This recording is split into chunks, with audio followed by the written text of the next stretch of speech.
नमस्कार दोस्तों, स्वागत है एक बार फिर से आप सभी का रोशन स्टडी पॉइंट पे। और उम्मीद करता हूँ आप सभी बहुत अच्छे होंगे और आप लोग अपनी स्टडी का, अपनी फैमिली का और अपने फिटनेस का बहुत अच्छे से ध्यान में रख रहे होंगे। तो बच्चों, आज की इस वीडियो में क्या करने जा रहे हैं हम सभी? आज की इस वीडियो में हम सभी करने जा रहे हैं अपने 11th क्लास हिस्ट्री का चैप्टर नंबर 4 नए सिलेबस के अकॉर्डिंग है। चैप्टर नंबर 4 जिसका नाम है 3 वर्ग। इस चैप्टर से हम देखेंगे मोस्ट इंपोर्टेंट क्वेश्चन आंसर। देखो भाई, chapter wise important question answer की वीडियो में अलग करा रहा हूं। एग्जाम से पहले पूरे सिलेबस में जितने भी चैप्टर दे रखे हैं, पूरे सिलेबस से एक वीडियो बना दूंगा, वन शॉट बना दूंगा, जिसमें सारे चैप्टर से भी इंपोर्टेंट क्वेश्चन ऐड कर दूंगा। लेकिन देखो, क्योंकि वो वन शॉट होगा तो वन शॉट में क्या होगा, हर चैप्टर से मेरे को 4-5 क्वेश्चन ही लेने होंगे, है ना। तो 4-5 क्वेश्चन मोस्ट इंपोर्टेंट वाले होंगे, वो मोस्ट सबसे ज्यादा इंपोर्टेंट वाले होंगे। और ये ऐसे क्वेश्चन है जो जिसकी मैं गारंटी लेता हूं कि भाई 90% क्वेश्चन ना, जो मैं chapter wise important question answer की वीडियो बना रहा हूं, 90% क्वेश्चन डिट्टू हूबहू ऐसे ही आपके एग्जाम में देखने को मिलेगा। इससे बाहर नहीं आता क्वेश्चन। 90% क्वेश्चन की गारंटी भाई, फुल टू फुल गारंटी, ठीक है जी। तो इसीलिए चैप्टर वाइज जो भी इंपोर्टेंट क्वेश्चन आंसर की वीडियो मैं बना रहा हूं, उसको तो देखो और साथ ही साथ एग्जाम से एक दिन पहले जो वन शॉट डालूंगा उसको भी देख लेना। काम हो जाएगा आप लोगों का। बहुत अच्छे मार्क्स के साथ आप 11th क्लास पास करने वाले हो, ठीक है जी। देखिए, तो स्टार्ट करते हैं, फिर हम ज्यादा टाइम बर्बाद ना करें और सीधा अपनी काम की बात करें तो ज्यादा अच्छा रहेगा हमारे लिए। देखो, पहला क्वेश्चन क्या बनता है? पहला क्वेश्चन बनता है कि मध्यकाल किसे कहते हैं और इसकी प्रमुख विशेषता बताइए। बहुत ही हलवा क्वेश्चन है और बहुत ही आसान क्वेश्चन है, ठीक है जी। मध्यकाल आप सभी को पता है कि यूरोप में जो 5वीं से लेके 15वीं सदी का जो समय काल था, है ना, 5वीं सदी से 15वीं सदी का जो समय काल है उसको हम क्या बोलते हैं जी? मध्यकाल बोलते हैं। मध्यकाल की विशेषता भी इसमें पूछिए, है ना। 3 नंबर में आता है भाई, सीबीएसई बोर्ड में 3 नंबर में क्वेश्चन आता है। बाकी स्टेट बोर्ड वाले भाई अपना देख लेना, कहीं में 4 नंबर में आ जाता है, कहीं में 2 नंबर में आ जाता है ना। तो मध्यकाल की विशेषता क्या थी भाई? देखो, मध्यकाल में चर्च बहुत ज्यादा शक्तिशाली संस्था थी। चर्च का दबदबा था भाई समाज में, है ना। जो चर्च है ये बहुत पावरफुल संस्था बन गई थी। इस काल में सामंतवाद का उदय होता है। जो सामंतवादी व्यवस्था है ना, सामंतवादी व्यवस्था जिसमें जमींदार होते हैं, लॉर्ड होते हैं, लॉर्ड पूरे किसानों पर नियंत्रण रखते हैं, जमीनों पे नियंत्रण रखते थे। तो ये सामंतवादी व्यवस्था का उद्भव भी इसी समय काल में होता है। और सामंतवाद ने यूरोप के राजनीतिक और आर्थिक जीवन में महत्वपूर्ण भूमिका निभाई, ठीक है जी। मध्यकाल में कोई केंद्रीय सत्ता नहीं थी, इसलिए इसे अंधकार युग कहा जाता है। केंद्रीय सत्ता यानी कि पावर का कोई केंद्र नहीं था। राजा महाराजा भी उतने पावरफुल नहीं होते थे। चर्च अपना खुद का दबदबा समाज में कायम रखता था, है ना। तो इसलिए इसको अंधकार युग के नाम से जाना जाता है। और कोई भी उन्नति प्रगति नहीं हो रहा था। खासियत ये थी मध्यकाल की कि ये समाज में कुछ भी उन्नति प्रगति देखने को नहीं मिल रहा था। तो इसलिए भी हम इसको क्या बोल देते हैं जी? इसको हम बोलते हैं अंधकार युग। समझ में आ गया भाई सबको? कोई दिक्कत नहीं। एक बार जो भी बच्चे नोट डाउन कर रहे हैं नोट डाउन कर सकते हैं, और साथ ही साथ जो भी बच्चे स्क्रीनशॉट ले रहे हैं भाई, स्क्रीनशॉट ले लो। फिर मत बोलना भैया आप ना साइड नहीं हटते, आप ना बस बीच में खड़े हो जाते हो बोर्ड के और बोलते रहते हो। बहुत कमेंट आया भाई ऐसे बच्चों का, बहुत। तो इसीलिए मैं आप लोगों का कमेंट भी रीड करता हूं, तो मेरे को पता होता है भाई बच्चे मेरे से क्या चाहते हैं।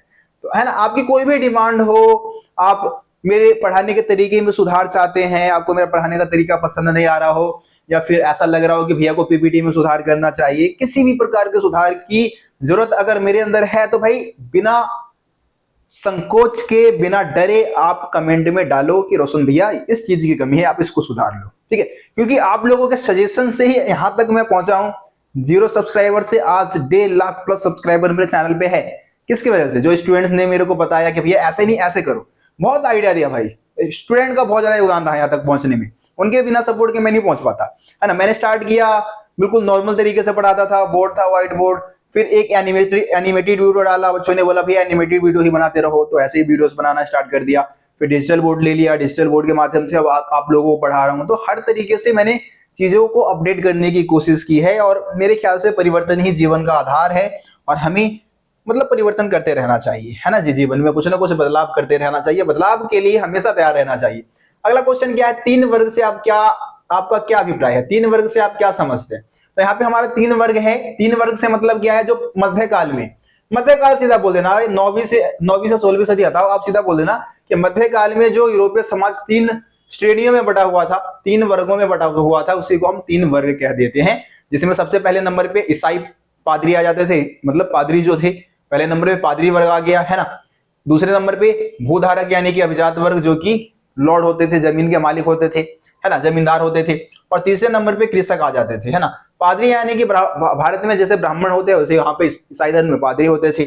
अभिजात वर्ग यानी कि वही जो पैसे वैसे वाले हैं, राजा महाराजाओं को भी इसी में आप ऐड कर सकते हो, और कृषक आपके इसी में आ गया, ठीक है जी। तो इस तरीके से आप यूरोपीय समाज के 3 वर्गों के बारे में समझा सकते हैं। चलिए आगे बढ़ जाते हैं। बहुत ही इंपॉर्टेंट क्वेश्चन भाई, बहुत ही ज्यादा इंपॉर्टेंट क्वेश्चन। सामंतवाद क्या था? सामंतवाद क्या था, इसकी आर्थिक विशेषता बताइए, है ना जी। सामंतवाद का मतलब बताना है। तो देखो सामंतवाद जो है जर्मन शब्द फ्यूड से बना है ना। ये जो शब्द है किससे बना है? फ्यूड नामक शब्द से बना है, जो कि किस भाषा का शब्द है? जर्मनी भाषा का शब्द है ये फ्यूड। जिसका अर्थ क्या होता है जी? जिसका अर्थ होता है जमीन का एक टुकड़ा या भूमि का एक टुकड़ा, जमीन का एक टुकड़ा, जिसको हम क्या बोलते हैं? फ्यूड बोलते हैं। इस प्रकार सामंतवाद भूमि से जुड़ी हुई एक प्रणाली थी, एक व्यवस्था थी। प्रणाली का मतलब क्या होता है? एक व्यवस्था, है ना, जो कि जमीन से जुड़ी हुई थी, जिसमें क्या होते थे? लॉर्ड होते थे। लॉर्ड जमीन के मालिक होते थे, है ना। और अपने जमीन पे लॉर्ड अपने जमीन पे लॉर्ड किससे खेती करवाते थे भाई? किसानों से, है ना। और किसानों के ऊपर नियंत्रण जमा के रखते थे, उनका शोषण करते थे। ये सामंतवादी व्यवस्था थी भाई। राजा, लॉर्ड के ऊपर कौन होते थे? राजा होते थे, ठीक है। राजा क्या करते थे? लॉर्ड को जमीन देते थे, क्योंकि वैसे जमीन के मालिक तो मालिकाना हक तो राजा का ही होगा भाई। राजा पूरे अपने साम्राज्य पे अधिकार रखता था, और उसके नीचे छोटे छोटे अपने लॉर्ड रख देता था। हर एक एरिया में जैसे 400-500 गांव है तो उनके ऊपर एक लॉर्ड बना दिया। अब वो लॉर्ड किसानों से खेती करवाएंगे, और आगे लॉर्ड किसानों से टैक्स वगैरह वसूलेंगे, और फिर किसको आगे देंगे? राजा को पे करेंगे। तो इस तरीके से यह व्यवस्था काम करने लग रही थी। उम्मीद करता हूं आप लोगों को समझ में आ गया होगा। कोई डाउट आपके मन में इसके रिगार्डिंग नहीं होगा। चलो आगे कुछ पॉइंट और दे रखा है सामंतवादी व्यवस्था के बारे में, है ना। चीजों को जितना आसान बना दे उतना ही बढ़िया है ना भाई। देखो आगे देखो क्या लिखा है कि आर्थिक दृष्टि से जो सामंतवाद है, सामंतवाद एक प्रकार के कृषि उत्पादन को व्यक्त करता है ना। कृषि उत्पादन को व्यक्त करता है, जो सामंत यानी कि लॉर्ड और किसानों के संबंधों पर आधारित है। एक तरीके से कृषि उत्पादन आर्थिक दृष्टि से अगर आप देखेंगे ना, आर्थिक रूप से अगर आप सामंतवादी व्यवस्था को देखेंगे तो ये कृषि व्यवस्था को दर्शाता है। वही जिसमें लॉर्ड जमीन के मालिक होते थे और उनके जमीन पे आके किसान क्या करते थे? खेती करते थे। इस तरीके से आर्थिक रूप से जुड़ा हुआ था। कृषक अपने खेतों के साथ साथ लॉर्ड के खेतों को पर भी काम किया करते थे। लॉर्ड कृषकों को उनके श्रम सेवा के बदले सैनिक सुरक्षा प्रदान करता था। जो किसान लॉर्ड के लिए खेती करते थे, खेती के बदले जो काम कर रहे हैं उसके बदले उनको सैन्य सुरक्षा मिलता था, यानी कि मुश्किल टाइम पे भाई ये रक्षा करते थे किसानों की। लॉर्ड के कृषकों पर व्यापक न्यायिक अधिकार भी होता था, यानी कि किसानों के ऊपर नियंत्रण रखने का हक था लॉर्ड को। सामंतवादी व्यवस्था में उनके जीवन पे नियंत्रण रखने का हक था। चलिए जी आगे बात करते हैं, गॉल किस प्रकार से फ्रांस बना। अगला क्वेश्चन क्या है? गॉल किस प्रकार से फ्रांस बना? 11वीं शताब्दी तक फ्रांस की क्या स्थिति थी, है ना। 11वीं सदी तक फ्रांस की क्या स्थिति थी इसके बारे में बताना है। और गॉल एक प्रांत था, वो किस तरीके से फ्रांस के नाम से जाना गया, फ्रांस का नाम उसको मिल गया, उसके बारे में आपको बताने का है। देखो अगला आंसर देखते हैं। गॉल रोमन साम्राज्य का एक प्रांत था। क्या था भैया?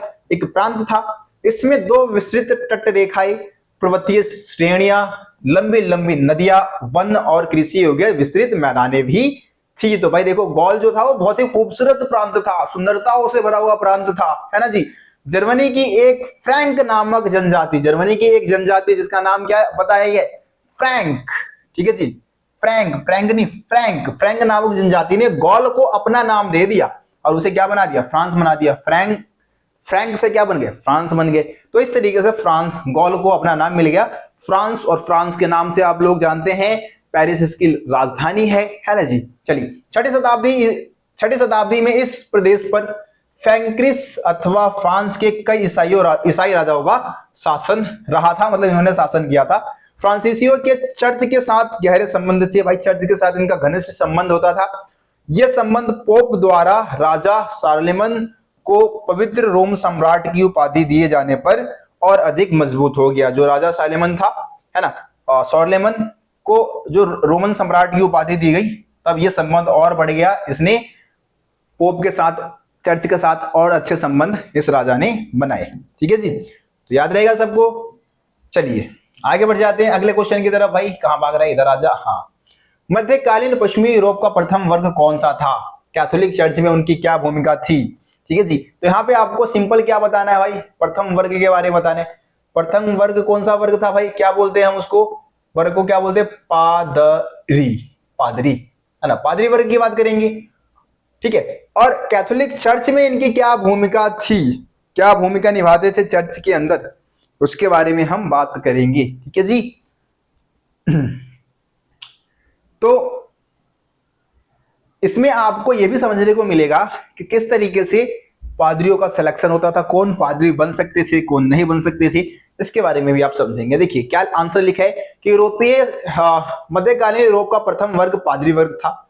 इसमें पोप, बिशप, बिशप होगा, बिशप, बिशप, ठीक है, तथा पादरी, ये तीन शामिल होते थे। पोप अलग हो गए, बिशप अलग हो गए और पादरी अलग हो गए। इनके तीनों के अलग अलग काम हुआ करते थे, लेकिन ये तीनों ही पादरी वर्ग में ही आते थे। ठीक है जी, पादरी वर्ग में इनको शामिल किया जाता था। कैथोलिक चर्च में उन्हें महत्वपूर्ण स्थान प्राप्त था। पोप पश्चिमी चर्च के अध्यक्ष होते थे। चर्च के अध्यक्ष को क्या कहा जाता था, पोप कहा जाता था, है ना। यानी कि अध्यक्ष मतलब वही चर्च में जितना भी मैनेजमेंट का काम होगा उसको कौन संभालेंगे, पोप संभालेंगे। ठीक है जी। और ये रोम में रहते थे, रोम में रहा करते थे, इटली की राजधानी है रोम, वहां रहा करते थे। यूरोप में ईसाई समाज का मार्गदर्शन विशेष लिखा गया यहाँ पे, बिशप होगा, बिशप, ठीक है, बिशप होगा, मिस प्रिंट हो गया यहाँ पे, बिशप कर देना। ठीक है, बिशप तथा पादरी करते थे, जो ईसाई समाज का मार्गदर्शन है। मार्गदर्शन करने का मतलब क्या है यहाँ पे कि भाई लोगों को इस धर्म के बारे में बताते थे, इस धर्म के बारे में समझाते थे। तो कौन समझाते थे, बिशप और पादरी समझाते थे। अधिकांश गांव के अपने चर्च होते थे। यहाँ प्रत्येक रविवार को लोग प्रार्थना के लिए, धर्म उपदेश सुनने तथा सामूहिक प्रार्थना करने के लिए इकट्ठे होते थे। तो हर गांव में अपना चर्च हुआ करते थे। रविवार को प्रार्थना होता है चर्च में, आप सभी को मालूम है। तो भाई सारे लोग इकट्ठे हो रहे हैं, वहां पे प्रार्थना कर रहे हैं और धर्म उपदेश जो है उसको सुनते हैं। ठीक है जी, आया समझ में सबको।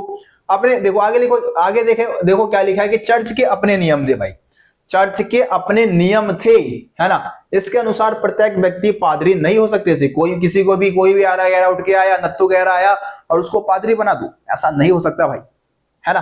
पादरी बनने के लिए कुछ योग्यता का होना जरूरी था। एग्जाम देना होता था। एग्जाम देने का मतलब है कि कुछ क्वालिफिकेशन आपको पूरा करना होगा, मतलब कुछ क्राइटेरिया कह दो, उसको पूरा करोगे तभी बन सकते हो भाई। हर कोई व्यक्ति नहीं बन सकता था पादरी। ठीक है, तो देखो क्या लिखा है कि कृषि दास शारीरिक रूप से जो बाधित व्यक्ति है ना, यानी कि जो शारीरिक रूप से बाधित है, यानी कि कोई अंग जो है वो सही से काम नहीं कर रहा है, वर्क नहीं कर रहा, या फिर जो स्त्री है ना, ये सब पादरी नहीं बन सकते। कृषि दास, शारीरिक रूप से बाधित व्यक्ति को या फिर स्त्रियों को भी पादरी बनने का हक नहीं था। पादरी केवल पुरुष बनते थे। पादरी बनने वाले जो पुरुष थे वो विवाह नहीं कर सकते थे, शादी नहीं करेंगे भाई, आजीवन सन्यासी की तरह जिंदगी जिएंगे, है ना। आगे क्या लिखा है, धर्म के क्षेत्र में बिशप अभिजात माने जाते थे, यानी कि उच्च वर्ग के लोग माने जाते थे। जो बिशप होते थे इनके पास बहुत पैसे वैसे होते थे, बहुत पैसे वाले होते थे, है ना। बिशप के पास भी क्या होता था भाई, लॉर्ड की तरह विस्तृत जागीरें होती थी। अपनी खुद की जागीर है बिशप के पास, बहुत अमीर होते थे, पैसे वाले होते थे, शानदार महलों में रहते थे, शानदार महलों में। चर्च को कृषक से एक वर्ष में उनकी उपज का 10वां भाग लेने का अधिकार था। इसे तीर्थ कर कहा जाता था। तीर्थ कर क्या होता है, अब देखो तीर्थ कर बहुत ही इंपॉर्टेंट है भाई, तीर्थ कर बहुत ज्यादा इंपॉर्टेंट है। तो चर्च क्या करता था, किसानों से उनके उपज का एक वर्ष में एक बार वो क्या करता था, उनके उपज का 10वां भाग लेता था। मतलब 10 में से एक हिस्सा टैक्स के रूप में लेता था, जिसको क्या कहा जाता है, तीर्थ कर कहा जाता है। याद रहेगा सबको, तीर्थ कर। अरे टैली आएगा अभी आगे, आप ना टैली के बारे में जानोगे, टैली के बारे में लिखाएगा। तो टैली यानी कि ये सिर्फ जो स्वतंत्र किसान होते थे उनसे लिया जाता था, और ये राजा लगाता था, है ना। राजा स्वतंत्र किसानों से जो टैक्स लेता था, राजा लेता था, राजा, ठीक है, उसको टैली कहा जाता था। और किसानों से उनके उपज का जो 10वां भाग कौन ले रहा है जी, चर्च ले रहा है, चर्च लगा रहा है ना। तो इसको हम क्या बोलेंगे, तीर्थ कर बोलेंगे, तीर्थ। ठीक है, आया समझ में सबको। कोई दिक्कत, कोई भी दिक्कत हो भाई बता दो, कमेंट में बता देना बेझिझक, है ना। बस अपना रिश्ता बिल्कुल ऐसे ही प्यार मोहब्बत वाला होना चाहिए। बच्चों को कोई भी डाउट हो तो फटाक से हम आंसर दे दे, और बच्चे फटाक से वीडियो को लाइक भी कर दे, शेयर भी कर दे, सब्सक्राइब भी कर दे, तो मजा ना आ जाए भाई, है ना। मतलब पूरा हो जाए भाई, बिल्कुल जो तुम पढ़ने आए हो मैं तुम्हें पढ़ा रहा हूँ, मेरे को लाइक शेयर चाहिए वो भी मिल रहा है। ठीक है, दोनों चीज भाई चलता रहना चाहिए साथ में। तो प्यार मोहब्बत दीजिए वीडियो को और अपने स्टडी को बेहतर कीजिए। ठीक है, चलो। आ जाओ आगे देखते हैं। हाँ एक पॉइंट रह गया यहाँ पे यार, एक पॉइंट रह गया। ये क्या था हमारा कि धनी लोगों द्वारा अपने कल्याण तथा मरण उपरांत अपने रिश्तेदारों के कल्याण के लिए दिए जाने वाला दान भी चर्च की आय का स्रोत था। मतलब कहने का क्या है, मतलब कहने का क्या है कि मरने के बाद लोग दान करते थे, पैसे देते थे, डोनेट किया करते थे चर्च को, और ये भी उनके इनकम का सोर्स था। तो चर्च की आय का दो स्रोत था, एक तो तीर्थ नामक कर, और मरने के बाद जो लोग दान पुण्य करते थे, है ना, वो पैसे भी इनके इनकम का स्रोत था। ठीक है जी, चलिए अगले क्वेश्चन की तरफ बढ़ते हैं। अगला क्वेश्चन क्या है, अभिजात वर्ग की प्रमुख विशेषता बताइए। तो आप सभी को पता है कि यूरोपीय समाज का जो दूसरा वर्ग था वो अभिजात वर्ग था, है ना। पहले नंबर पे आते थे पादरी, दूसरे नंबर पे अभिजात वर्ग, ठीक है। परंतु वास्तव में सामाजिक प्रक्रिया में अभिजात वर्ग की महत्वपूर्ण भूमिका होती थी। पूरे समाज में सबसे मेन जो रोल निभाते थे अभिजात ही निभाते थे भाई। बहुत पावरफुल होते थे ये, है ना। अपने लाठी के दम पे सबको नियंत्रण में रखते थे। किसानों के तो बैंड बजा के रखते थे ये लोग। इस प्रकार भूमि पर उनका नियंत्रण था, ठीक है। मतलब इनका जो उनका सामाजिक प्रक्रिया में एक महत्वपूर्ण भूमिका थी, उसका एक कारण क्या था भाई, भूमि पर उनका नियंत्रण, ठीक है। और ये नियंत्रण किस प्रथा के कारण था, वैसलेज नामक प्रथा के कारण। वैसलेज नामक प्रथा में क्या होता था, राजा होता था सबसे ऊपर, है ना, उसके नीचे होते थे लॉर्ड, लॉर्ड को देता था जमीन, और लॉर्ड किससे खेती करवाते थे भाई, किसानों से खेती करवाते थे, ठीक है। तो ये वैसलेज नामक प्रथा की वजह से था, ये वैसलेज नामक प्रथा की वजह से लॉर्ड को मालिकाना हक मिल जाता था जमीन, मतलब लॉर्ड का जमीन पे नियंत्रण हो जाता था, और वो फिर किसानों से खेती करवा लिया करते थे। अरे बात समझ में, तो वैसलेज नामक प्रथा के कारण जमीन पे उनका नियंत्रण होता था।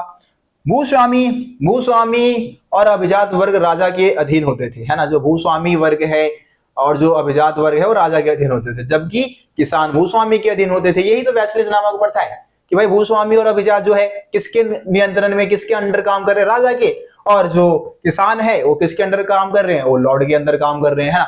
वो अभिजात वर्ग के अंडर काम कर रहे हैं। तो ये वैसलेज नामक प्रथा थी, ये वैसलेज नामक प्रथा की वजह से हो रहा था। अभिजात वर्ग की एक विशेष स्थान प्राप्त था पूरे समाज में, उनकी अपनी स्थायी संपदा होती थी। स्थायी संपदा पे पूरा नियंत्रण होता था भाई, पूरा नियंत्रण उनका स्थायी संपदा पे होता था। वे अपनी सैन्य क्षमता बढ़ा सकते थे। अब देखो उनके पावर, किन किन चीजों में उनका पावर था, अपने सैन्य क्षमता बढ़ा सकते थे, अपने पास सैनिक टुकड़ियां रखते थे, है ना। उनकी सेना को क्या कहा जाता था, सामंती सेना कहा जाता था भाई, सामंती सेना कहा जाता था। लॉर्ड जो है या फिर अभिजात वर्ग है, उनकी सेना को सामंती सेना कहा जाता था। वे अपना स्वयं का न्यायालय लगा सकते थे। न्यायालय लगा सकते थे का मतलब क्या है कि गांव में दो किसानों के बीच में लड़ाई हो गई, है ना, एक ने मारा दूसरे को, आंख फोड़ दिया, दूसरे ने कान से खून निकाल दिया, ऐसी लड़ाई हो गई, तो उसमें न्याय कौन करेगा गांव के अंदर, है ना। ये जो लॉर्ड होते थे वही किया करते थे, न्यायिक प्रक्रिया में भूमिका हो गई।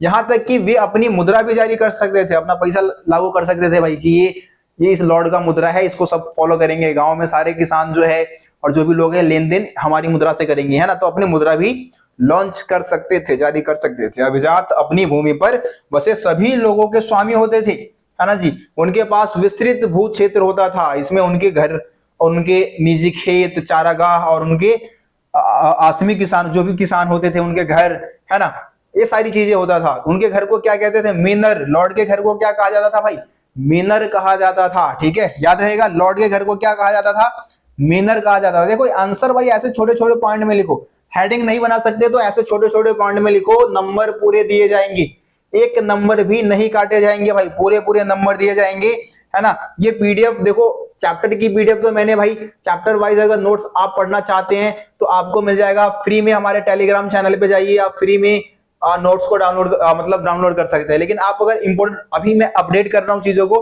तो मैं क्या करूंगा, अभी तो इंपोर्टेंट क्वेश्चन आंसर की पीडीएफ आपको परचेज करना पड़ेगा। लेकिन इस इंपोर्टेंट क्वेश्चन आंसर के साथ साथ आपको मैं चैप्टर वाइज जो नोट्स है दोनों मर्ज कर दूंगा, है ना।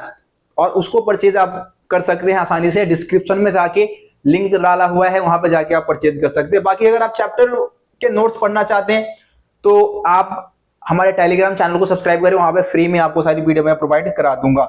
ये मत कहना कि भैया फ्री में नहीं देते हैं, पैसे लेते हैं, पैसे के भूखे हैं, ये वो पता नहीं क्या आएगा, फालतू कमेंट कर देते हो। तो थोड़ा सोच समझ के करो, फ्री में भी दे रहा हूँ, फ्री में भी मैंने, बल्कि पूरे नोट्स बच्चों को, इंपोर्टेंट क्वेश्चन आंसर भी, सारी चीजें मैंने फ्री में प्रोवाइड कराया है। जो भी बच्चे मेरे को इंस्टा पे मैसेज कर देते हैं कि भैया मेरे को फ्री में नोट्स चाहिए, दिक्कत है वगैरह वगैरह बोल देते हैं, तो भाई अब, है ना, अब थोड़ी नहीं मना कर दूंगा कि भाई नहीं मैं आपको नोट्स नहीं दे सकता।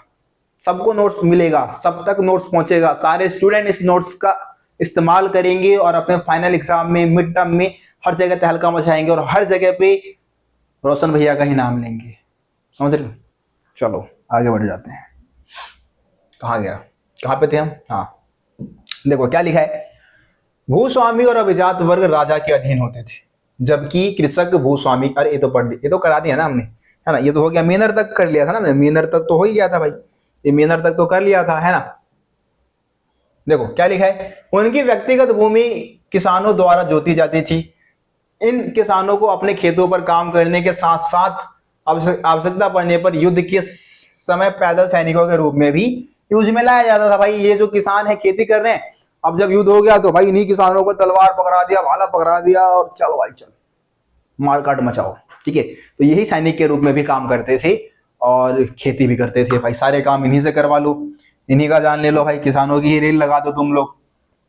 आगे देखो, यूरोपीय समाज, क्या लिखा है, मध्यकालीन यूरोपीय समाज के तीसरे वर्ग की विशेषता बताइए। 7वां क्वेश्चन है, तीसरे वर्ग के बारे में बताना है। तो आपको पता है तीसरा वर्ग जो है वो कृषक वर्ग था, है ना, कृषक, ठीक है। दो प्रकार के कृषक थे, एक तो भाई स्वतंत्र किसान थे हमारी, हाँ स्वतंत्र किसान थे, ठीक है, और दूसरे थे सर्फ, सर्फ यानी कि कृषि दास भी बोल देते हैं इनको, कृषि दास, ठीक है, सर्फ, ठीक है। तो इन दोनों के बारे में आपको इसमें समझने को मिलेगा। देखो क्या लिखा है, यूरोपीय समाज का तीसरा वर्ग, अरे भाई कहां भाग रहे हो, देखो क्या लिखा है कि यूरोपीय समाज का जो तीसरा वर्ग था वो कृषक वर्ग था। काश्तकार दो प्रकार, काश्तकार यानी कि किसान, ठीक है, तो ये दो प्रकार के होते थे, स्वतंत्र किसान होते थे और सर्फ यानी कि कृषि दास होते थे। सर्फ यानी कि वो धोने वाला सर्फ नहीं, समझ लो, सर्फ। तो स्वतंत्र किसान अपनी भूमि को लॉर्ड के काश्तकार के रूप में देखते थे, यानी कि लॉर्ड के किसान के तौर पे अपने आप को देखा करते थे। पुरुषों को सैन्य सेवा में योगदान देना होता था, वर्ष में कम से कम 40 दिन भाई सैन्य सेवा देना होता था। स्वतंत्र किसानों की मैं बात कर रहा हूं, अभी जब कृषि दास की बात करूंगा तो उनकी स्थिति तो और खराब थी भाई। कृषकों के परिवारों को लॉर्ड के जागीर पर जाकर काम करने के लिए हफ्ते में कम से कम 3 से 4 दिन निकालना पड़ता था। 3 से 4 दिन उनको जाके काम करना पड़ता था। किसान तो काम कर ही रहे हैं, उनके फैमिली वालों को भी जाके हाथ बटाना होता था कि भाई बर्तन मांज दो, कपड़े धो दो, है ना, बहुत सारे काम करते थे भाई। इनके तो रेल लगा रखी थी भाई, रेल लगा रखी थी इनकी, है ना जी। चलो अब देखो आगे क्या लिखा है, तो ये एक्स्ट्रा काम जो उनकी फैमिली वाले करने लग रहे भाई, कुछ नहीं मिलता था इसके बदले, श्रम अधिशेष कहते हैं जिसे लॉर्ड के पास जाता था, है ना भाई, इससे जो भी प्रॉफिट होता था सीधा लॉर्ड को मिल जाता था, कुछ नहीं मिलता था। इसके अतिरिक्त उनसे अन्य श्रम कार्य जैसे कि गड्ढे खोदना, जलाने के लिए लकड़ी इकट्ठे करना, ठीक है, बाड़ बनाना और सड़कें और इमारतों की मरम्मत करने के भी उम्मीद की जाती थी और इसके बदले उनको कोई मजदूरी नहीं मिलती थी। देखो बहुत सारे काम करवा लेते थे भाई, गड्ढे खुदवा लिया, जलाने के लिए लकड़ियां इकट्ठी करवा दी, बाड़ बनवा दिया, मतलब खेत है उसके चारों तरफ सुरक्षा कवच बनवा दी, है ना जी, सड़कें और इमारतें बनवा ली, कुछ नहीं दे रहे, बदले में कुछ नहीं मिल रहा, कुछ भी मजदूरी नहीं मिलता। खेतों में मदद करने के अतिरिक्त स्त्रियों और बच्चों को अन्य कार्य भी करने पड़ते थे। वे सूत काटने, कपड़ा बुनने, मोमबत्ती बनाने और लॉर्ड के उपयोग हेतु अंगूर से रस निकालने का और मदिरा तैयार करने का काम भी करते थे। इसके साथ साथ एक प्रत्यक्ष कर टैली था जिसे राजा कृषकों पर कभी कभी लगाता था। देखो टैली नामक कर आ गया ना, टैली नामक कर किससे लिया जाता था, जो हमारे स्वतंत्र, यहां लगेगा मात्रा, यानी स्वतंत्र जो हमारे किसान थे, है ना जी, उनसे लिया जाता था। कौन लेता था? राजा लेता था, ठीक है। और मुक्त कौन थे भाई? तो पादरी और अभिजात मुक्त थे, इनके ऊपर ये टैक्स नहीं लगता था, सिर्फ किसानों के ऊपर लगता था। ये चीज भी याद रखो और स्क्रीनशॉट ले लो, फटाफट स्क्रीनशॉट लेते चलो भाई, बाद में मत बोलना भैया फिर आपने कर दिया धोखा दे दिया, धोखा। ऐसे ऐसे कमेंट कर देते बच्चे, यार क्या बताऊं मैं, बच्चे भी ना। देखो कृषि दास अपने गुजारे के लिए जिन भूखंडों पर कृषि करते थे वे लॉर्ड के स्वामित्व में थे, है ना जी। ये जिस जमीन पे खेती कर, अब किसी कृषि दासों की हम बात कर रहे हैं, तो लॉर्ड की जमीन पे खेती करते थे पूरी तरीके से, जिस जमीन पे खेती करते थे वो लॉर्ड के अधिकार क्षेत्र में होता था, इसलिए उनकी अधिकतर उपज भी लॉर्ड को ही मिल जाता था पूरी तरीके से। इनके उपज पे किनका कंट्रोल था जी? लॉर्ड का कंट्रोल था। बहुत जल्दी भाई मेरे को लग रहा है जुकाम होने वाला भाई, हाँ, उन भूखंडों पर भी कृषि करते थे जो केवल लॉर्ड के स्वामित्व में थी। इसके लिए उन्हें कोई मजदूरी नहीं मिलती थी और वे लॉर्ड की आज्ञा के बिना जागीर नहीं छोड़ सकते थे। ठीक है जी। तो लॉर्ड ही इनकी जिंदगी को पूरी तरीके से कंट्रोल कौन कर रहा है? लॉर्ड कर रहा है। लॉर्ड के मंजूरी पर ही अपनी जागीर को, उनकी जागीर को छोड़ के जा सकते थे। लॉर्ड कई तरह के एकाधिकार का दावा करते थे, हालांकि इससे कृषि दासों को हानि भी हो सकती थी। मतलब कि लॉर्ड इनके ऊपर अधिकार का दावा करते थे कि भाई ये हमारा गुलाम है, और इससे कृषि दासों को काफी ज्यादा नुकसान होता था, है ना। सर्फ केवल अपने लॉर्ड की चक्की में ही आटा पीस सकते थे, ठीक है, उनके तंदूरी में ही रोटी सेक सकते थे, और उनकी मदिरा संपीड़क जिसमें शराब बनता है वहीं ही वो अपना बियर वगैरह तैयार कर सकते थे, शराब तैयार कर सकते थे। समझ रहे हो? तो इस तरीके से पूरा नियंत्रण था। लॉर्ड यह तय कर सकता था कि भाई कृषि दास को किससे शादी करनी है, देखो विवाह किससे करनी है, ये भी लॉर्ड ही नियंत्रित करता था। अगर किसी कृषि दास को खुद की अपनी मर्जी की बंदी से शादी करने का है, उसको कोई बंदी पसंद आ चुकी है और शादी करना चाहता है, तो लॉर्ड क्या करेगा? बोलेगा भाई कुछ पैसा दे दे मेरे को। क्या दे दे? पैसे दे दे। ठीक है, पैसे ले लेगा और बोलेगा ठीक है, जा जो लड़की तुमको पसंद है उससे शादी कर लो जाके तुम, हमने तुम्हें आशीर्वाद दे दिया, है ना।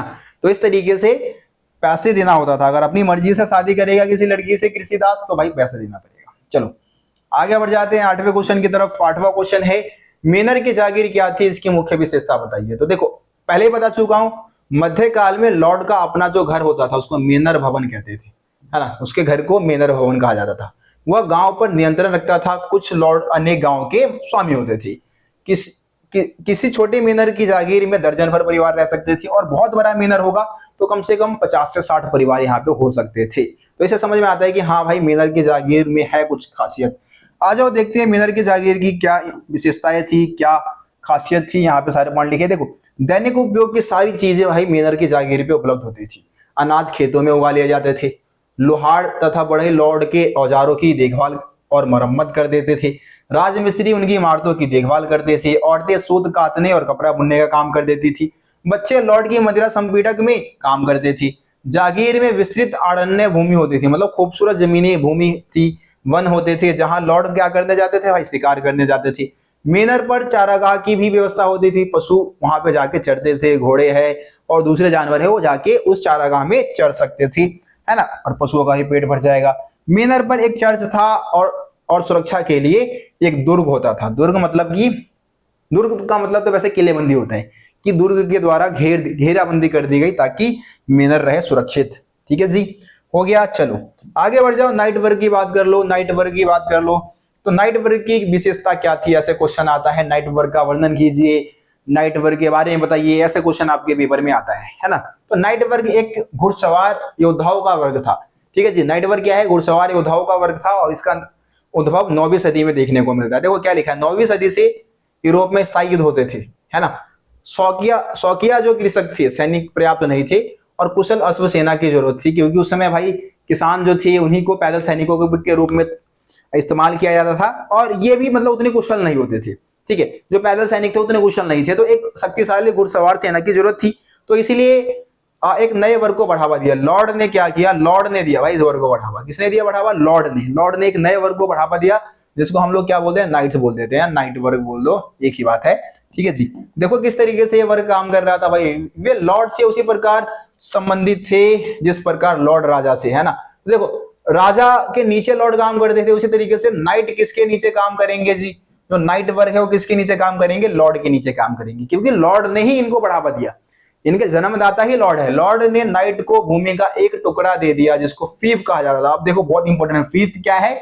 तो लॉर्ड ने जो नाइट को जमीन का जो टुकड़ा दिया उसको क्या कहा गया? फीफ कहा गया। ठीक है, तो फीफ का मतलब भी जमीन का टुकड़ा है, लेकिन ये किसको दिया गया? नाइट वर्ग को। किसके द्वारा दिया गया? लॉर्ड के द्वारा दिया गया, है ना।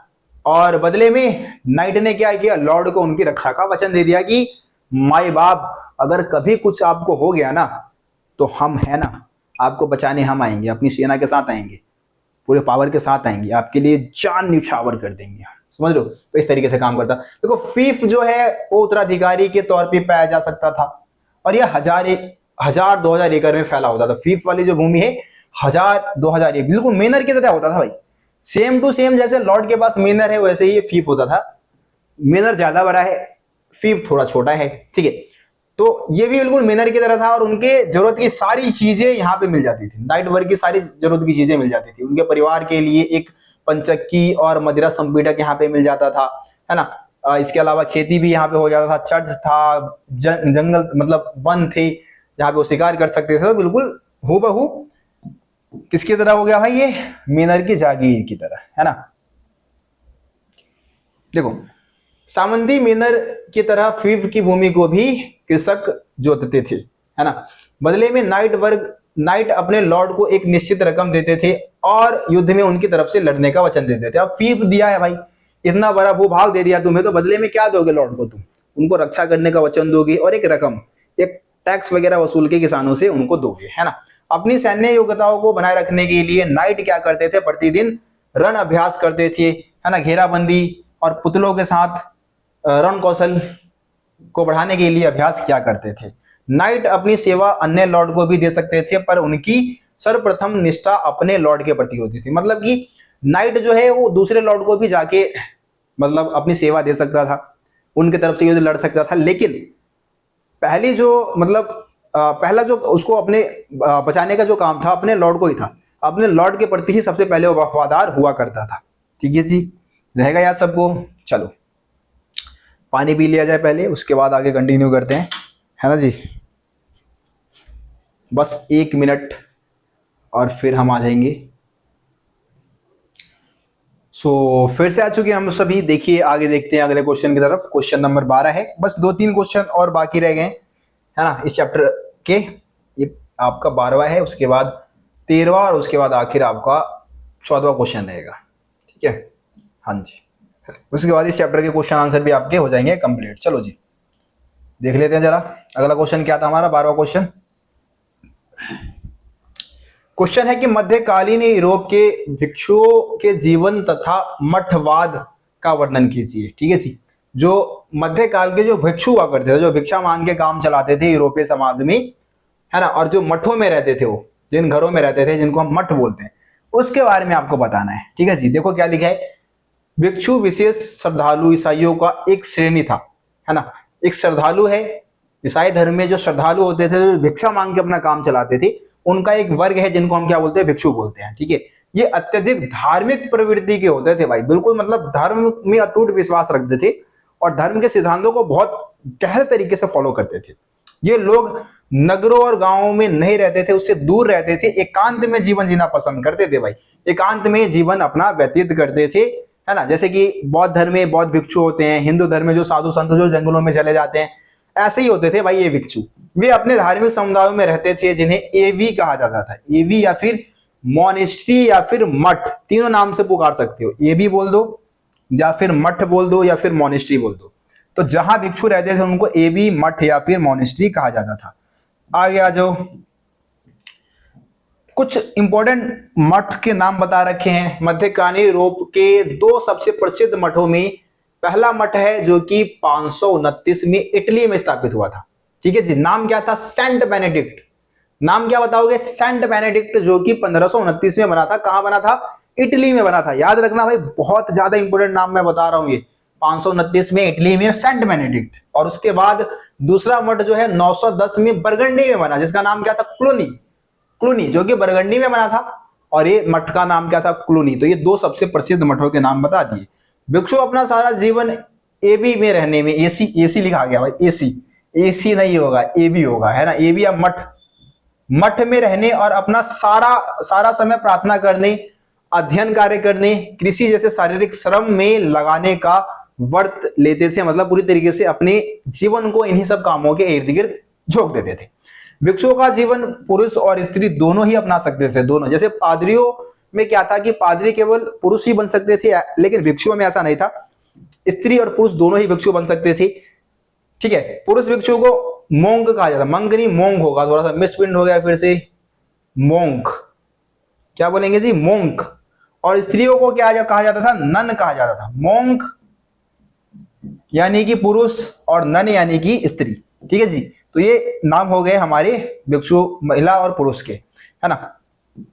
पुरुषों और महिलाओं के लिए अलग अलग एबी थे, अलग अलग एबी बनाए हुए गए थे, यानी कि अलग अलग मठ बने थे पादरियों की तरह भिक्षु और भिक्षुणियां भी विवाह नहीं कर सकती थी, विवाह करने की अनुमति इनको नहीं थी। धीरे धीरे मठों का आकार बढ़ने लगा और इसमें भिक्षुओं की जो संख्या है वो भी लगातार बढ़ने लगी। ठीक है जी, ये रहेगा याद सबको, मठ और भिक्षुओं के बारे में हो गया। आगे देखते हैं अगला 13वां क्वेश्चन क्या है, 11वीं शताब्दी में यूरोप में होने वाले नए प्रौद्योगिकी परिवर्तनों की विवेचना कीजिए, इनके क्या परिणाम निकले। तो 11वीं सदी में क्या होता है, यूरोप में ना खेती करने की, कृषि करने की नई प्रौद्योगिकी आती है। प्रौद्योगिकी मतलब की तकनीक, ठीक है, तकनीक निकल के उभर के सामने आती है, उसके बारे में बताना है और उसका क्या परिणाम रहा वो भी आपको समझाना है।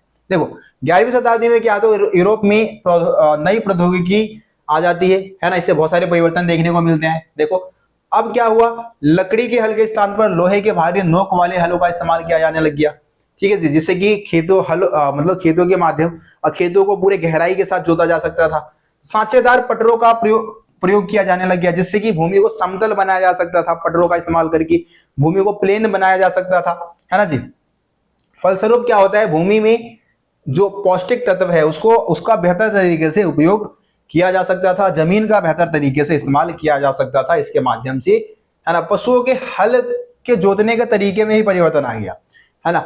जोतने के तरीके में क्या परिवर्तन आया कि जुए को, अब जुआ जो बैल के कंधे पे रखा जाता है, ठीक है, पहले कहाँ रखा जाता था, पहले रखा जाता था गर्दन पे, गले के स्थान पे अब कंधे पे बांधा जाने लग गया जुए को, है ना। इससे पशुओं को काम करने की क्षमता बढ़ गई, मतलब कि अब पशु जो है वो हल को पूरे पावर के साथ जोत सकते थे, क्योंकि कंधे से उनको ज्यादा पावर मिल रहा था हल को खींचने का। घोड़े के खोरों पर अब लोहे के नाल लगा दिए गए, जिससे कि उनके खोर क्या हो गए, सुरक्षित हो गए। कृषि के लिए पवन ऊर्जा और जल शक्ति का प्रयोग बढ़ने लग गया था, है ना। अनाज को पीसने और अंगूरों को निचोड़ने के काम भी जल शक्ति और वायु शक्ति से लिया जाने लग गया था। ठीक है जी, तो ये सारे परिवर्तन देखने को मिल रहे कि जल शक्ति और वायु शक्ति का इस्तेमाल बहुत बड़े पैमाने पे हो रहा है। अब देखो खेती करने के, खेतों का प्रयोग में परिवर्तन आ गया, है ना। भूमि के उपयोग के तरीके में भी परिवर्तन आया। अब खेतों को पहले क्या होता था कि 2 भागों में बांटते थे, लेकिन अब ऐसा नहीं होता, अब खेतों को 3 भागों में बांट देते हैं। ठीक है जी, पहले क्या होता था, एक भाग पे खेती कर लिया, एक को ऐसे ही खाली छोड़ दिया, लेकिन अब 2 पे खेती कर रहे हैं, एक को खाली छोड़ रहे हैं एक सीजन में, फिर अगले 2 पे खेती कर रहे हैं, एक को खाली छोड़ रहे हैं, फिर इस पे कर लिया, इस पे कर लिया, इसको खाली छोड़ दिया। तो इससे क्या था कि जमीन की कम हानि हो रही थी और खेती भी अच्छी हो जाती थी। तो 2 फसल चक्र वाले स्थान से 3 फसल चक्र मतलब खेतों को जहां अब पहले 2 भागों में बांटा जाता था, अब खेतों को 3 भागों में बांटकर उस पर खेती की जाने लगी थी। ठीक है जी, तो ये पूरा पॉइंट आपको ऐसे ही कुछ लिखा हुआ मिल जाएगा जो मैंने आपको बताया है, आसानी से आप अपने भाषा में लिख देना। देखो परिणाम क्या रहा, प्रभाव क्या रहा इनका, तो इन सुधारों से भूमि के प्रति इकाई उत्पादन में वृद्धि हुई, उत्पादन में तेजी से वृद्धि हुई, फसल के उत्पादन में, फसल की उपलब्धता क्या हो गई, दुगनी हो गई, खाने पीने की चीजों की कोई कमी नहीं बची। आहार में मटर और सेम की अधिक उपयोग से प्रोटीन की मात्रा बढ़ गई, भाई लोगों के आहार में प्रोटीन की मात्रा बढ़ने लगी, है ना। पशुओं को पौष्टिक चारा मिलने लगा, ठीक है जी, पशुओं को पौष्टिक चारा मिलने लगा। किसान अब कम भूमि पर अधिक भोजन का उत्पादन कर सकते थे। 13वीं शताब्दी तक एक कृषक के खेत का औसत आकार 100 एकड़ से घटकर 20 से 30 एकड़ तक रह गया। इन छोटे जोतों पर अधिक कुशलता से खेती की जा सकती थी। पहले जमीनें बहुत थी लेकिन कुशलता के साथ खेती नहीं होता था, लेकिन अब खेत कम है लेकिन उसके बावजूद भी खेती अच्छी हो रही है, क्योंकि कम खेत पे वो ज्यादा बेहतर तरीके से फोकस के साथ वर्क कर पा रहे हैं, तो इसका भी फायदा किसानों को मिलने लगा।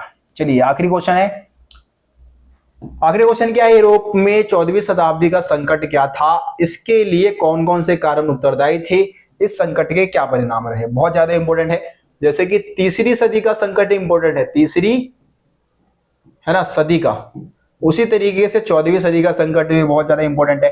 देखो 14वीं सदी में यूरोप में क्या संकट आया, सबसे पहले तो भाई मौसम में बदलाव आ गया। मौसम में बदलाव यह होता है ना कि जो ग्रीष्म ऋतु की जगह पे शीत ऋतु ने ले लिया। अब आप सभी को यह बात मालूम है कि शीत ऋतु में क्या होगा, जो शीत ऋतु है, हाँ शीत ऋतु में क्या होता है कि जो मौसम है वो छोटे हो जाते हैं, है ना, मौसम जो है हमारे छोटे हो जाते हैं और इस वजह से किसानों को खेती करने के लिए बहुत कम समय मिल रहा था, तो फसल तो भाई खराब हो रहा था, तूफान आ रहे हैं, आंधी आ रहे हैं, मौसम और बदलता जा रहा है, इसके वजह से भी भाई फसल बर्बाद होते जा रहे थे, है ना। तो फसल बर्बाद हो गए मौसम में परिवर्तन की वजह से। इसके अलावा दूसरा पॉइंट बता सकते हो, संख्या में, जनसंख्या में बहुत तेजी से वृद्धि आई। ठीक है, गहन जुताई की वजह से भाई खेती की उपजाऊ क्षमता कम होती गई। जनसंख्या में वृद्धि की वजह से जो खाने पीने की चीजें हैं उसकी कमी हो गई, है ना। उनकी जो कीमत है बहुत तेजी से बढ़ने लगी। इसके बारे में आप बता देना, थोड़ा सा पॉइंट्स यहाँ पे लिखे हुए हैं, आप इसको स्क्रीनशॉट लो और थोड़ा सा इसको पढ़ लेना भाई, डिटेल में चीजें यहाँ पे बता रखी है, इसको पढ़ लेना। चांदी के उत्पादन में भाई कमी आ गई। देखो, जो यूरोप में दो जगह, ऑस्ट्रिया और सार्बिया, यहाँ पे चांदी के सबसे ज्यादा खदान थे। अब यहाँ से चांदी के खदान से चांदी नहीं निकल रहे हैं, तो क्या होगा, सिक्के नहीं ढाले जा सकते हैं, सिक्के नहीं बनेंगे। सिक्के नहीं बनेंगे तो व्यापार में कमी आ जाएगी, व्यापार नहीं होगा। जब व्यापार नहीं होगा तो चीजों को बेचा नहीं जाएगा, खरीदा नहीं जाएगा और नुकसान का सामना करना पड़ेगा। देखो, इसी समय क्या होता है, प्लेग की महामारी फैल जाती है, ब्यूबोनिक प्लेग, है ना। ये जो प्लेग की महामारी है, इसके वजह से बहुत लोग मारे जाते हैं, लाखों लोग यूरोप के जो है वो मारे जाते हैं। नाम कहाँ लिखा है भाई, ब्यूबोनिक प्लेग, इसमें ढूंढना पड़ेगा। हाँ, एरा ब्यूबोनिक प्लेग नामक महामारी फैल गई, है ना, जिससे कि बहुत सारे लोग जो है मारे गए, बहुत सारे जानवर मारे गए, और ये फैले चूहों की वजह से, है ना। चूहे जो थे, खास करके एशिया से बहुत सारे जो चूहे हैं यूरोप पहुंच गए। कैसे पहुंचे, तो जो समुद्री जहाज है उनके माध्यम से, है ना। और उसने क्या, उन चूहों ने क्या किया, वहां पे बीमारी फैला दी, एक महामारी फैला दी, जिसको हम ब्यूबोनिक प्लेग बोल देते हैं, जिससे कि लाखों में लोग यूरोप में मारे गए इस महामारी की वजह से। परिणाम क्या रहा भाई, परिणाम क्या निकला, देखो, इस विनाश लीला के साथ आर्थिक मंदी के जुड़ने से व्यापक सामाजिक विस्थापन हुआ। मतलब कि आर्थिक मंदी की वजह से लोगों का विस्थापन हुआ, लोग एक जगह से दूसरे जगह विस्थापित होने लगे। जनसंख्या में कमी, क्योंकि ब्यूबोनिक प्लेग के महामारी की वजह से बहुत सारे लोग मारे गए, जनसंख्या में कमी आ गई, मजदूरों की संख्या में भी कमी आ गई, है ना। अतः कृषि और उत्पादन के बीच गंभीर असंतुलन फैल गया। अब क्योंकि भाई संख्या में कमी आ गई है, इस वजह से जो मजदूर है वो ज्यादा डिमांड करेंगे, ज्यादा मजदूरी लेंगे, ज्यादा पैसा चाहिए उनको, तो मजदूरी दर बढ़ गया, है ना। ये सारे पॉइंट आपको परिणाम में बता देने, यही सारे पॉइंट लिखे हुए हैं। अच्छा, अभी एक दो क्वेश्चन और बचा है भाई। कैथेड्रल नगर के बारे में क्वेश्चन बचा है, ठीक है। हाँ, कैथेड्रल नगर देख लो भाई, एक बार देख लो। क्या क्वेश्चन है कि फ्रांस के कैथेड्रल नगर किस प्रकार अस्तित्व में आए, है ना। तो आपको पता है कि धनी लोग क्या करते थे, चर्च को बहुत पैसे देते थे, और इससे क्या हुआ, यूरोप में बहुत विशालकाय चर्च बनाए गए, जिनको हमने क्या बोला, कैथेड्रल बोला। कैथेड्रल चर्च बोल सकते हो आप, है ना, चर्च। विशालकाय चर्च को क्या कहा जाता था, कैथेड्रल चर्च कहा जाता था।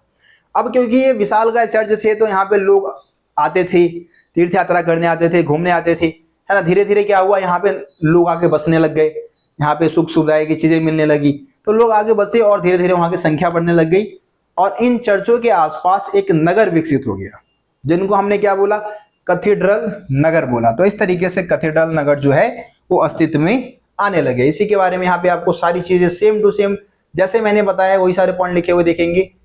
पढ़ो एक बार, एक एक लाइन पढ़ लो, ठीक है, स्क्रीनशॉट लेके रख लो भाई, काम आएगा, या फिर नोट डाउन कर लो। देखो, कैथेड्रल किस प्रकार बनाए जाते थे, ये जो कैथेड्रल जो चर्च थे वो किस प्रकार से बनाए जाते थे, इसके बारे में क्वेश्चन है। तो कैथेड्रल इस प्रकार से बनाए जाते थे कि पादरियों की जो आवाज है, लोग जो हॉल में जो जमा है वो सबको साफ सुनाई दे, है ना, मधुर सुनाई दे, भिक्षुओं का गायन लोगों को मधुर सुनाई दे। इसके अतिरिक्त लोगों की प्रार्थना के लिए बुलाने के लिए घंटी होती थी भाई, जैसे ही प्रार्थना का टाइम हो गया घंटी बजा दिया। इसके अलावा खिड़कियों पे ऐसे कांच, अभिरंजित कांचों का इस्तेमाल किया गया था, जो कि जिसपे सूरज की रोशनी पड़ती थी तो वो बहुत बेहतर लगते थे, बहुत अच्छे लगा करते थे, है ना। तो ये सारे पॉइंट्स आपको इसमें लिखने हैं। बस आपका ये चैप्टर, इस चैप्टर के भी इंपोर्टेंट क्वेश्चन आंसर आपके ऑलमोस्ट खत्म होते हैं, है ना जी। ठीक है जी, हो जाएगा। चलो, तो बस आज की इस वीडियो को यहीं पे समाप्त करते हैं। मिलते हैं आप सभी से अगले वीडियो में भाई, अगले चैप्टर के साथ। ये लगभग खत्म हो चुका है। पॉलिटिकल साइंस की वीडियो भी अपलोड करूंगा, फटाफट वीडियो को लाइक शेयर बस जरूर करें। चैनल को सब्सक्राइब नहीं किए, सब्सक्राइब करके बेल आइकन को प्रेस कर देना, ताकि हमारे चैनल पे आने वाली सभी वीडियो का नोटिफिकेशन सबसे पहले आप तक पहुंचे। तो मिलते फिर आप सभी से अगले वीडियो में, तब तक के लिए जय हिंद, जय भारत। आप सभी अपना ख्याल रखिए, धन्यवाद।